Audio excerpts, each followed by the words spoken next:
According to the legends, in the year 1903-1904, the world's most powerful people gathered. Though these people were rivals and business enemies, they have one thing that united them, and that's how to influence what children are taught in schools. At this time, public schooling is still a baby, less than 50 years in most countries. These guys were the richest industrialists. They had most of the money in the world right in their pocket, and they needed a lot of laborers to work in their factories. Then, they decided to use what they have to get what they needed. They pretended to help the educational system by spending millions of dollars to build the system. That money in today's currency will be in multiple billions. Since who spends the money has the say, these guys influenced what the school curriculum is all about, what a child learns, and how a child is being taught.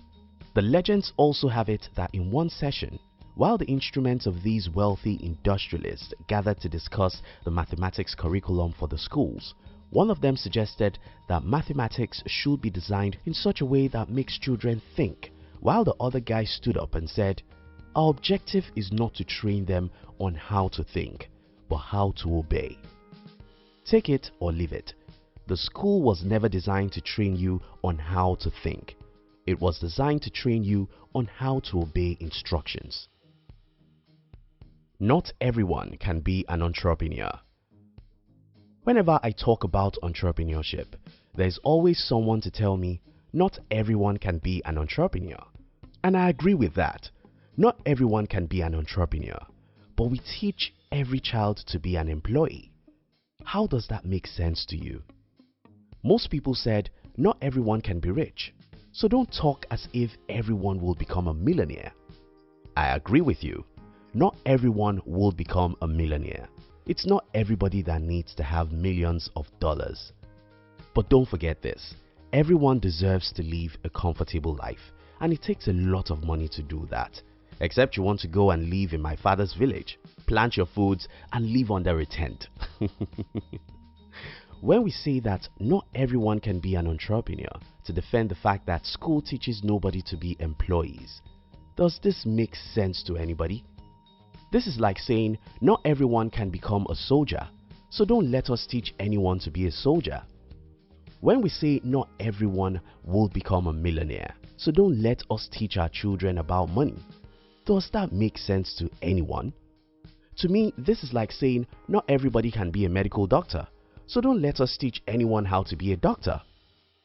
Yes, not everybody can or will become a soldier, but we need to have a good number of soldiers or our enemies will destroy us all. Yes, it's not everyone that will become a medical doctor, but we need to have a good number of people who are doctors, or we will all perish with minor ailments.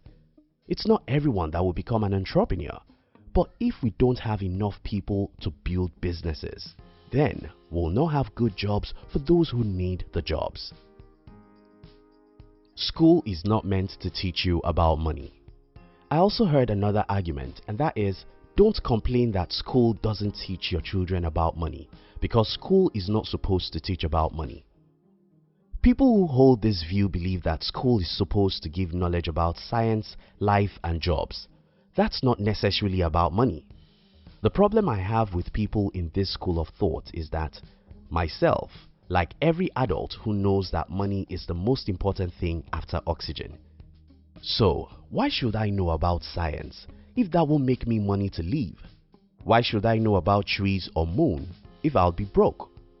Why should I know about management or jobs for companies if I won't have money to sustain my life? Don't get me wrong. I don't mean to say that science, art, or music isn't important. I mean, why should anyone learn any subject in school if they won't learn about money? Isn't money the most important thing in the world after God and oxygen?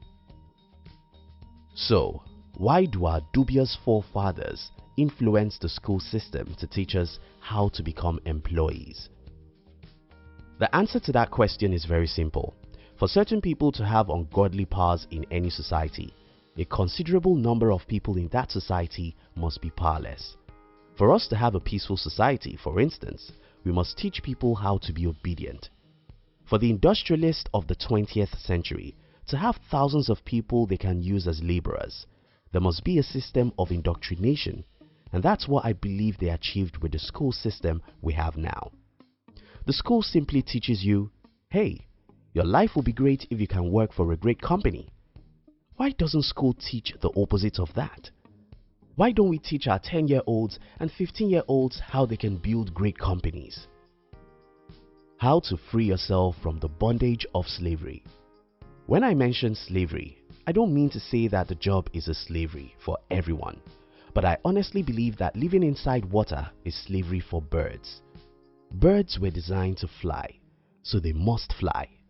It doesn't matter how comfortable the river is, that's not a home for the birds. It doesn't matter how great slavery and environment is, a job is not the destiny of some people. Those people I'm talking about are the people that I pity. If you have the temperaments and values that match what it means to be an employee, then you've found your calling. If however you don't fit into the world of a job, you have to look for ways to get out. The reason why I make this video is to show you the genesis of our problems as a people. Naturally, children who have talents for entrepreneurship should have been discovered before they become adults. These children should have been encouraged and empowered to start business ventures, even as children. Why should anyone go and study law if his passion is to build a technology company? Why should I study science if my original passion is to build an e-commerce company? But since you've been deceived to go with the crowd all your life, now I want to call you back to where you belong. Water is a great place, but that's just for a fish. Birds are meant for the sky. A good job is a nice thing, but that's for people who were made for that world. If you were wired to be an entrepreneur and you are hired for a job, your life won't be straight or smooth because you'll be like a bird trying to live in the water. If you were wired to be an entrepreneur, you were designed for the street, for the war, and for the sky. Just as a bird will never be happy inside water, you can never be happy as an employee if something in you is designed for the world of entrepreneurship. So what should you do?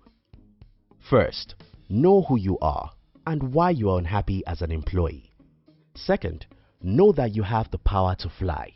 You must know that you are where you are, not because you are dumb, but because you were deceived. Knowing this will give you some strength.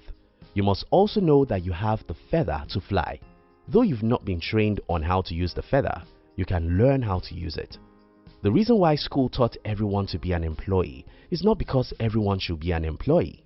The reason why school teaches everyone to be an employee is because if the whole world is an employee, the labor will be cheap as it is today, and that was not by accident. Certain people sat down to design it that way. It's up to you to know who you are and fight for what you believe you deserve. Thank you very much for watching our videos. We'd like to give you another interesting video for you to enjoy next. But before then, our team will be very happy if you can like this video and share it with your friends on social media. If you are new here, don't forget to subscribe so you won't miss other interesting videos like this. Now look at your screen to see 2 other videos we handpicked for you to enjoy next. We love you.